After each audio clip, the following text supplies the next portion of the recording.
Hello, मैं हूं आशीष और आप देख रहे हैं द लीगल इंसेन। एंड आज के इस पर्टिकुलर वीडियो में हम बेसिकली समझेंगे कि जब सीआरपीसी के सेक्शन 107, 116 में किसी भी व्यक्ति के खिलाफ कोई नोटिस इशू होता है तो उस नोटिस को कैसे रिस्पॉन्ड करना है, उस नोटिस का रिप्लाई कैसे करना है उस व्यक्ति को, ये समझेंगे। और साथ ही साथ समझेंगे जो ये 107, 116 की जो कार्यवाही शुरू होती है, जो ये केस शुरू होता है उस व्यक्ति के खिलाफ, इसको कितनी जल्दी हम खत्म कर सकते हैं, क्या हम कर सकते हैं कि ताकि ये केस जो है बहुत ही जल्दी खत्म हो सके। ये हम आज के इस पर्टिकुलर वीडियो में समझने वाले हैं। So stay tuned throughout the video so that you could have a very better legal understanding on this particular situation. Basically सबसे पहले ये समझो कि सीआरपीसी के सेक्शन 107, 116 में नोटिस इशू होता क्यों है।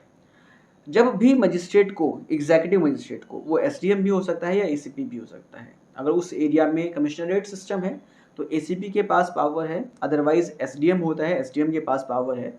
ये दोनों ही एग्जीक्यूटिव मजिस्ट्रेट होते हैं। तो एग्जीक्यूटिव मजिस्ट्रेट के पास पावर है कि जब भी एग्जीक्यूटिव मजिस्ट्रेट को कोई इन्फॉर्मेशन मिलती है कि कोई व्यक्ति कॉग्निजिबल ऑफेंस करने वाला है या कुछ ऐसा एक्ट करने वाला है जिससे उस समाज में शांति भंग हो जाए, तो इस पर्टिकुलर सिचुएशन में वो मजिस्ट्रेट जो है उस व्यक्ति को सेक्शन 107, 116 का नोटिस इशू कर सकता है। तो बेसिकली सेक्शन 107, 116 का जब नोटिस इशू होता है उस व्यक्ति को, तो उस व्यक्ति को बुलाकर एसडीएम उससे पूछता है कि आपके खिलाफ इंफॉर्मेशन मिली है, इसलिए आप जो है बॉन्ड भर के मुझको दे दीजिए या श्योरिटीज मुझको आप लाकर दे दीजिए, और आपको ऐसा करने के लिए बाध्य क्यों न किया जाए, आप मुझे इसके बारे में बताइए कि कुछ रीज़न अगर है आपके पास तो वो बताइए, अदरवाइज आप मुझको बॉन्ड भर के और श्योरिटीज लाकर दे दीजिए, क्योंकि मुझको एप्रीहेंशन है कि आप जो है कोई कॉग्निजिबल ऑफेंस कर सकते हैं या कोई आप ऐसा काम कर सकते हैं जिससे शांति भंग हो जाए। तो इसके लिए आप जो है बॉन्ड भरिए कि आप अगले 1 साल तक कुछ भी ऐसा काम नहीं करेंगे जिससे शांति भंग हो जाए। तो इस तरह से बेसिकली सेक्शन 107, 116 का नोटिस इशू करके एग्जीक्यूटिव मजिस्ट्रेट उस व्यक्ति को बुला सकते हैं जिसके खिलाफ उसको इन्फॉर्मेशन मिली है। लेकिन यहाँ पर प्रॉब्लम तब क्रिएट होती है कि जब उस व्यक्ति ने कुछ ऐसा काम किया ही ना हो और ना ही वो कोई ऐसा काम आगे इन फ्यूचर में करने वाला है। तो इस पर्टिकुलर सिचुएशन में जो है उस व्यक्ति के खिलाफ अगर ऐसी इन्फॉर्मेशन मिलती है तो जाहिर सी बात है कि वो जो इन्फॉर्मेशन है फॉल्स इन्फॉर्मेशन होती है। काफ़ी देखा जाता है कि किसी भी व्यक्ति को अगर फंसाना होता है तो कोई भी व्यक्ति जो है उसके खिलाफ सेक्शन 107 में कंप्लेंट कर देता है या इन्फॉर्मेशन दे देता है मजिस्ट्रेट को कि वो कोई कॉग्निजिबल ऑफेंस करने वाला है। तो यहाँ पर जो है मजिस्ट्रेट उसको नोटिस भेजकर तलब कर लेता है। अब यहाँ पर प्रॉब्लम उस व्यक्ति के लिए तब होती है जब उसके पास ना ही श्योरिटी है लाने के लिए, ना ही उसके पास पैसे हैं कि वो अपना बॉन्ड भर के दे सके, और उसने कुछ किया भी नहीं है। तो इस पर्टिकुलर सिचुएशन में आखिर वो क्या करे, इस सिचुएशन को कैसे डील करना है, ये आगे मैं इस वीडियो में आपको बताऊंगा।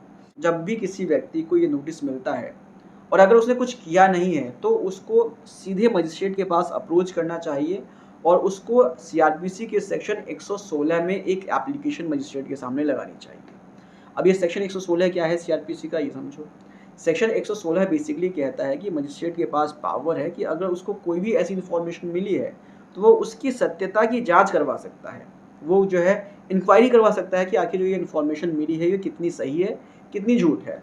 तो इस आधार पर जो है ये पता चल जाएगा कि उस व्यक्ति ने कोई ऐसा ऑफेंस किया है या कोई करने वाला है क्या जिससे जो है शांति भंग होने का खतरा है। तो इस तरह से इंक्वायरी करवा के वो मजिस्ट्रेट जो है उस इन्फॉर्मेशन की जांच कर लेगा। तो बेसिकली उस व्यक्ति को क्या करना है, सीआरपीसी के सेक्शन 116 में एक एप्लीकेशन लगानी है मजिस्ट्रेट के सामने, और मजिस्ट्रेट से बोलना है उस एप्लीकेशन में कि जो भी इन्फॉर्मेशन उसके खिलाफ मिली है वो सब गलत है, उसकी जो है वो जाँच करवा ले।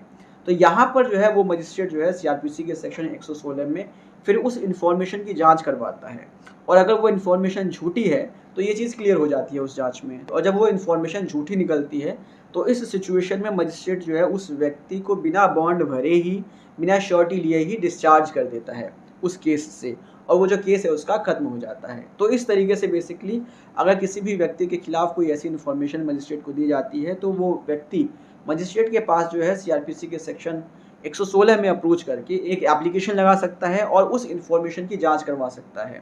जैसे ही जांच खत्म होगी और अगर उस व्यक्ति ने कुछ नहीं किया है तो उस व्यक्ति को बिना बॉन्ड भरे ही और बिना जो है श्योरिटी दिए ही छोड़ दिया जाता है।